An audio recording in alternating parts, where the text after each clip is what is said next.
Kim,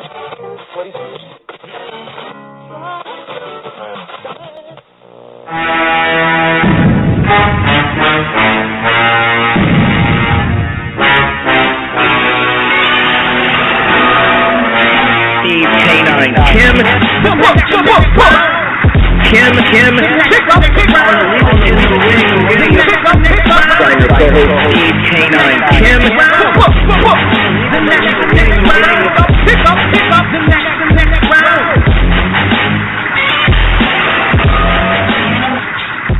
And welcome to the next round on the Leave It in the Ring radio network of David Duenas. This is episode 566. I am your co-host Steve K9 Kim, and joining me as always, from the city of San Francisco, Golden Gate, Gabe Montoya. Gabe, welcome aboard.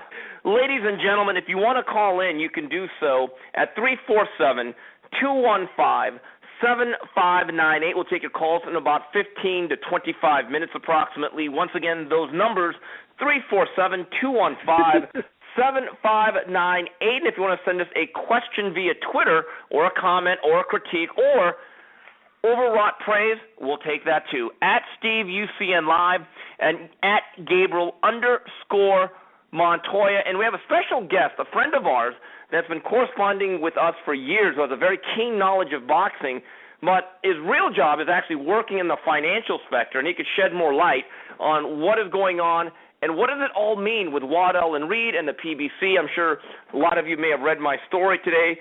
Top lead for UCN Live saying, well, this is interesting. Check it out if you have a chance. But let's get started with round number one. Yes, he is. All right, let's pull him in. This is Julian Kasdin. I've referenced him several times on the show. Very knowledgeable on European fighters, boxing in general, but also, as we're going to find out tonight, financials. Julian, are you there on the line? I am here. Right, Julian, real quickly, first of all, thank you for taking the time out to join us. First of all, let's get this out of the way. What is it that you do? Can you describe your vocation and your understanding of the financial sector? Well, I can't say who I work for. Okay, please don't. Then don't. From a regulatory standpoint, I can't. But what I do is I work as an investment consultant for a company that deals primarily with institutional investors and ultra-high net worth individuals. Mm-hmm. And basically what we do is we overlook their portfolio, sort of 30,000-foot view, and work with different managers to manage different aspects of their investment portfolio, depending on what their needs are.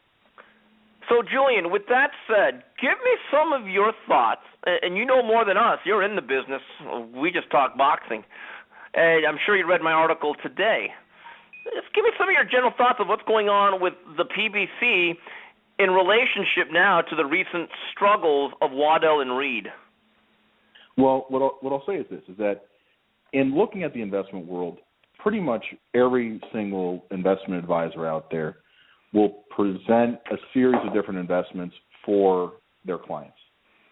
And these investments can be anything from very safe investments like, United States government securities, bonds, bills, notes, to more speculative investments, which would be alternative investing, things like MLPs, commodities, venture capital, private equity startups, hedge funds, things like that.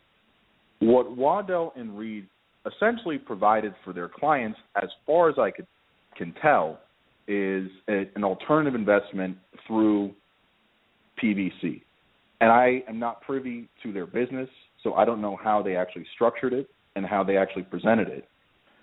But it seems like they created a fund within their own company, and Waddell and Reed was ostensibly an investment advisor that grew into a company that offers mutual funds and became a mutual fund manager. And it seems like they created an investment vehicle that was highly speculative, and would really be on the very risky side of the investment side, of the investment security side of the world, and pitch this to their clients, because at the end of the day, Waddell and Reed doesn't invest their own money. They get money from their clients to invest in different vehicles. So this $500 million or so that went into PBC came from their clients. And this is where things really start to fall down.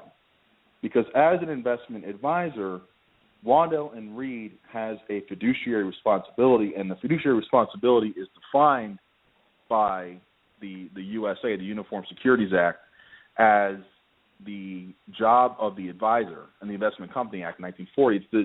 It's the job of the advisor to make their client aware of all potential risks associated with an investment. So if I go to a client and I say, hey, I have an alternative investment strategy. Let's say it's, a venture capital fund out of Silicon Valley.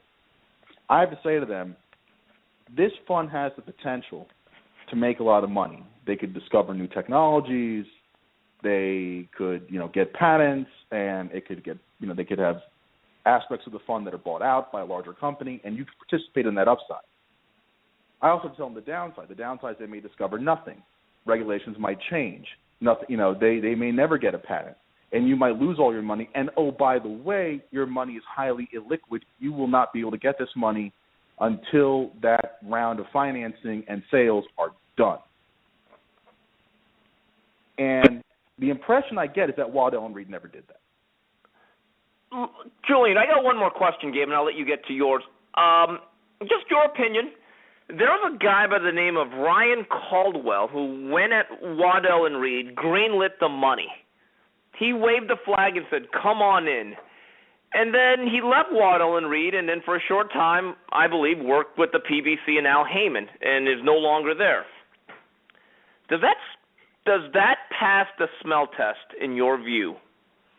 I'm not a legal mind, so I can't say whether or not he did anything illegal. But I'll say this. It definitely doesn't seem right. I don't know what kind of side deals he had going on with PBC. I don't know if there was a performance-based additional fee, or if he collected a fee for management of this investment as part of Waddell & Reed's investment universe. I don't know what his deals were. But the fact that it looks like he became a direct beneficiary definitely would suggest that something was percolating in the background that was not to the advantage of Waddell & Reed's investors. Gabe? That's weird. Al Haymon getting to a upper-level executive in a company and then having that person not act in that company's best interest. I've never heard of them doing that before.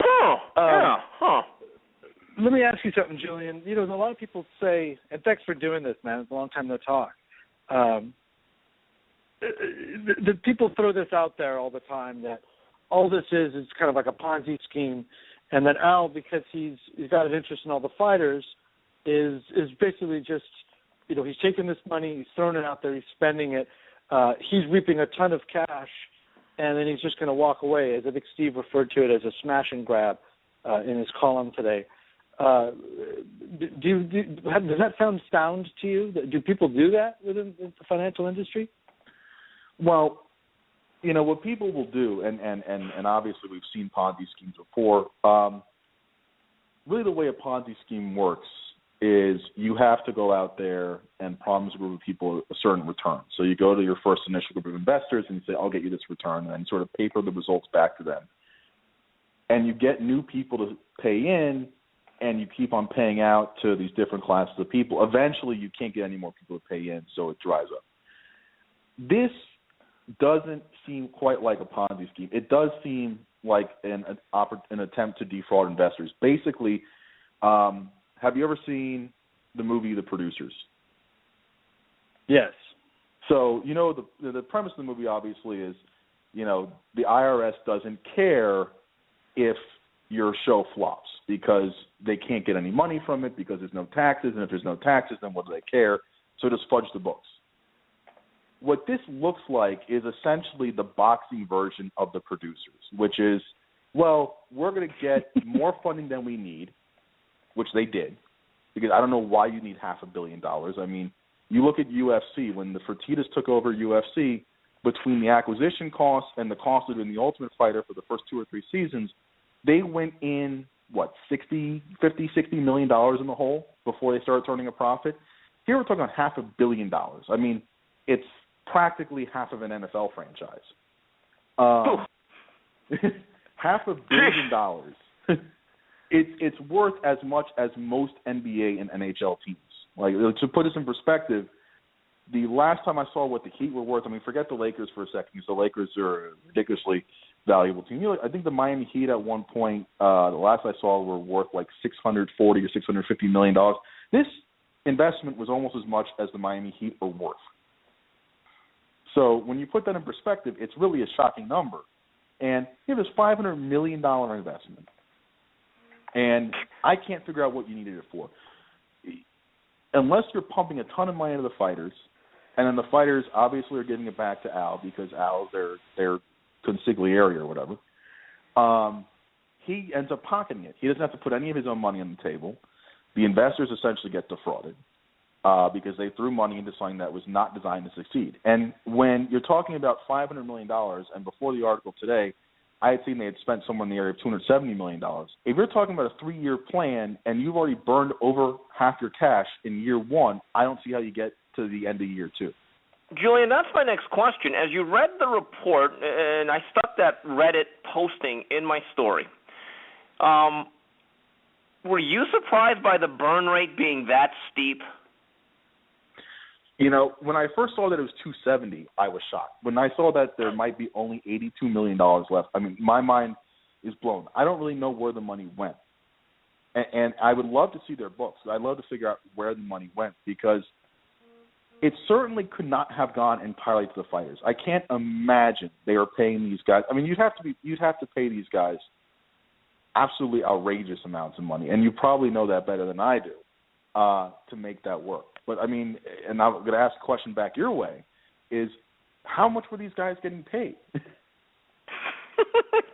Well, as I like to say, Julian, they weren't free. But here's another question. As we get to the nitty-gritty of this, there are rumors and there are speculation, and again, from people that know much more than me, that there's a chance of a class action lawsuit from the Waddell and Reed investors against this whole, whatever you want to call it.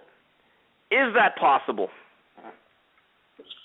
I don't see why not. I mean, we'll start with, you can sue someone for anything. But in this particular instance, when someone says that, well, we had a 3-year business plan, and, oh, by the way, we spent almost all our money in year 1, there's got to be a question of oversight. Who at Waddell and Reed, who led this round of capital raise, was watching the books?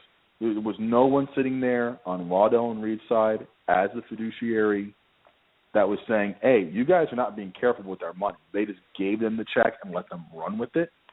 I think that would, leave you open for a suit. And I think you probably have pretty good grounds for it. I mean, so much of that seems wrong on so many levels that there doesn't seem to have been an actual business plan. There's not seemed to have been any oversight on the part of Waddell and Reed, on the part of the person that raised the money and sold the fund and was supposed to look after the interest of their clients. And if I were the guys at Waddell and Reed, I would be worried, because I don't see how you escape a lawsuit on that one. Gabe, you have any more questions? I'm curious. So, if they can bury, are there ways that they could just be burying other monies? Meaning, like, I've heard from some people that the fighters get paid, they get reportedly paid one thing, but a lot of times it's maybe, twice that or close to twice that. Do you think that's possible to do, that like, I got a call today from somebody saying that it's absolutely not true, that we're almost out of money, that we're down to $82, and if you think that's the only amount of money in this, you're stupid. Is there a way to kind of bury it or hide, investors, or does it all have to be above board? Well, the truth is, since they operate they probably operate as some type of mutual fund, and they're regulated by the SEC because they operate across state lines. They are a national company. Everything does have to be above board. So if extra money is being paid out to someone that wasn't stated in their initial contract, you're going to have to show, one, where that money came from, two, why you paid it, and three, why it wasn't in writing. Why did you just decide to arbitrarily give someone extra money? Wow. So that's one of the things. I'm curious to see just how much of the web that's been weaved here, or allegedly weaved, comes to light, because it's I keep hearing that quite a bit, that it's not always the amount that people say they got paid, that it might even be more, or but it's just kind of split up. Well, how long do you think go ahead. I'll put it like this: every piece of external communication, an email to a prospective client, a presentation to an existing client, every piece of external communication that you deal with in the securities industry has to be cleared by a compliance officer for accuracy.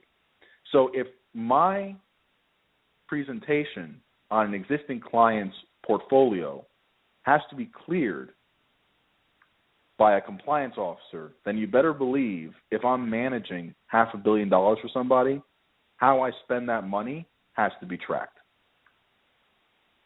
Julian, final question. I know you're a boxing fan. How much of the PBC do you watch?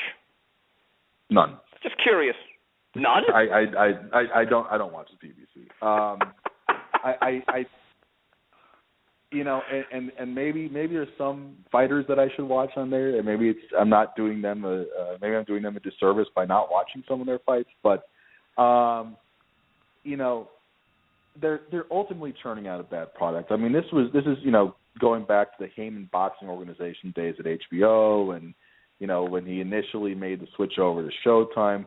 Haymon has shown over and over and over again a consistent inability to put together quality cards, and beyond that, an inability to properly develop fighters. And it makes watching anything he does very, very uninteresting and unappealing to someone who, I'm a diehard boxing fan, but even as a casual sports fan, there's got to be a lack of desire to watch that, because you're not watching good product. And even if you're not attuned to the sport of boxing, you have to know when you're watching something that's not good. So, Julian, is it safe to say that you are not investing your time into the PBC? Oh, I'm sorry, I couldn't resist. I'm sorry. I'm sorry. Gabe, you got anything else for our friend here?